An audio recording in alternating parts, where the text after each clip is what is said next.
Budget 7 jutaan mau laptop yang pakai Intel 13 Gen, SSD lega 512 GB Gen 4, performa kenceng dan punya fitur melimpah plus daya tahan baterai sampai 8 jam lebih. Ini laptopnya, Asus VivoBook 14 A1404V. Mari kita bahas.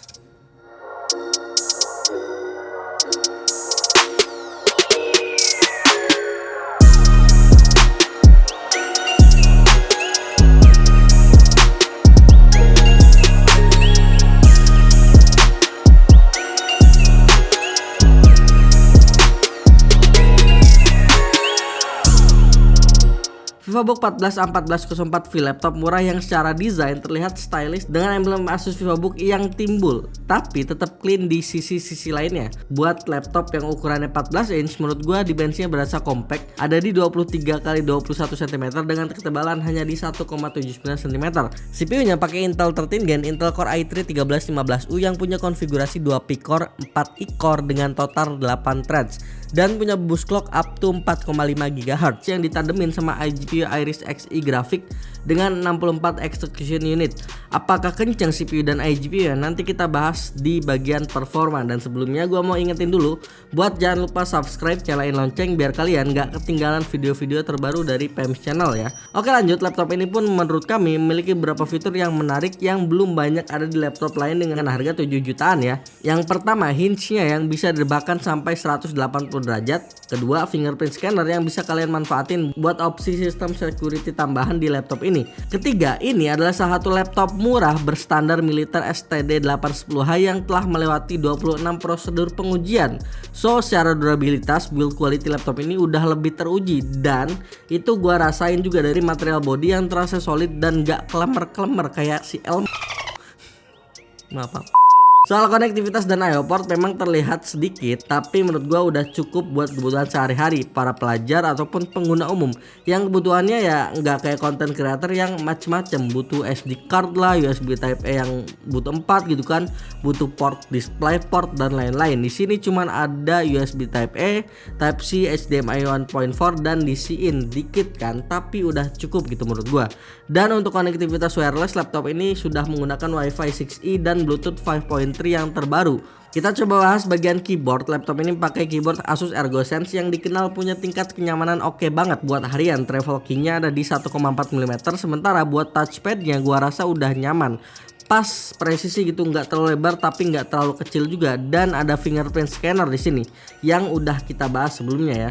Layar laptop ini menggunakan panel IPS level 1080p 14 inch buatan Cimei dengan seri N140HCA EAC yang memang biasanya dipakai di laptop-laptop entry levelnya Asus. Kualitasnya gimana? Cukup bagus mengingat harganya cuma 7 jutaan aja, tapi udah 100% sRGB. Jadi ya udah bisa lah kalian pakai laptop ini buat editing tipis-tipis, walaupun ya bakal agak jomplang kalau kalian bandingin layar laptop ini sama si VivoBook Go15 yang udah pakai OLED display di harga 7 jutaan juga.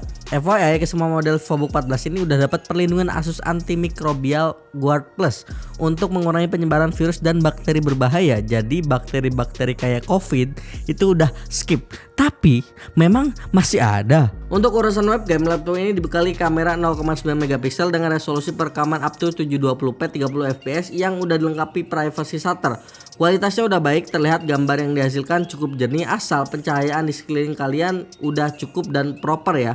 Untuk urusan storage, ajaibnya laptop ini udah pakai SSD NVMe Gen 4 di harga 7 jutaan doang, yang bikin proses transfer data di laptop ini udah terasa kenceng di kelasnya. Kecepatan readnya ada di angka 4000 Mbps, yang write-nya sayangnya agak jomplang lagi nih, turun ke angka 1800 Mbps. RAM-nya 8GB yang masih jalan single channel dan masih bisa kalian upgrade sampai 24GB dengan masang RAM tambahan di laptop ini. Urusan performa, laptop ini pakai prosesor Intel Core i3 1315U yang secara teori tergolong prosesor hemat daya dan efisien ya. Kenapa gue bisa bilang gitu? Karena laptop ini ternyata mampu bertahan sampai 8 jam 28 menit saat diuji pakai PC Mac 10 Modern Office dengan skenario battery saver.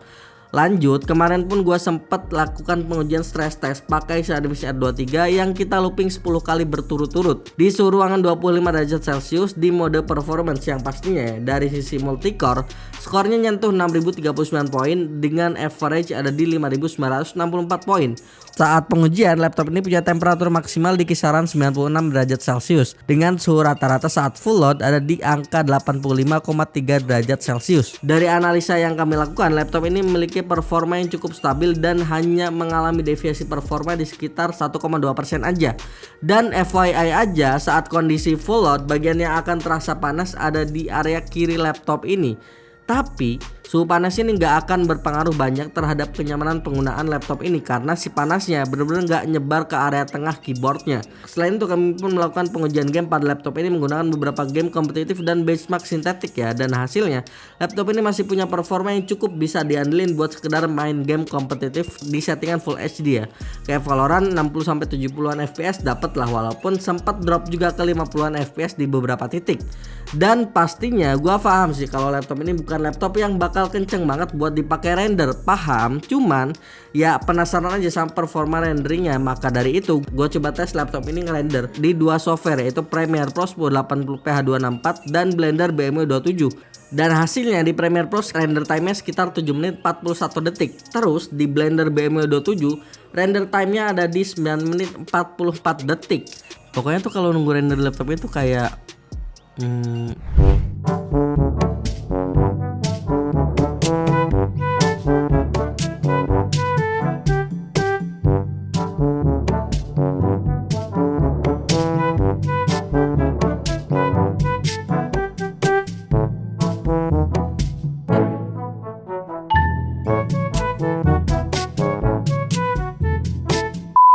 Nah, setelah melakukan pengujian serta merasakan experience laptop ini secara langsung dengan pakai harian maupun review pengujian benchmark yang macam-macam, menurut gue dengan harga yang cuma 7,4 jutaan rupiah, apa yang diberikan Asus pada laptopnya itu udah cukup sesuai dengan harga yang ditawarkan.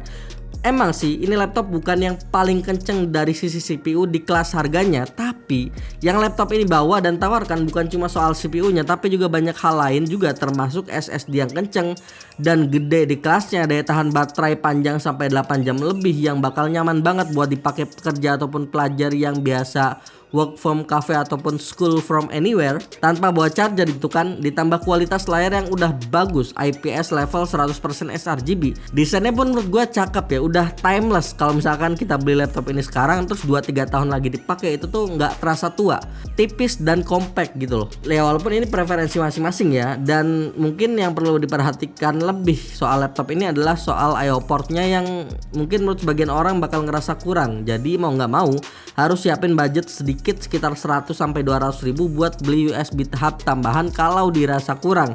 Dan layaknya laptop yang dijual resmi sama Asus lain di Indonesia di 2024 ini, laptop ini udah dilengkapi Office Home and Student dan Windows 11 Home senilai 1,8 jutaan rupiah.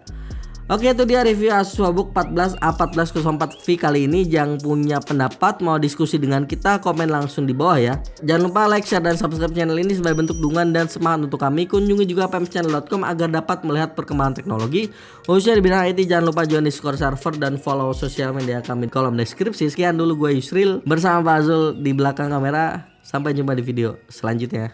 Bye bye.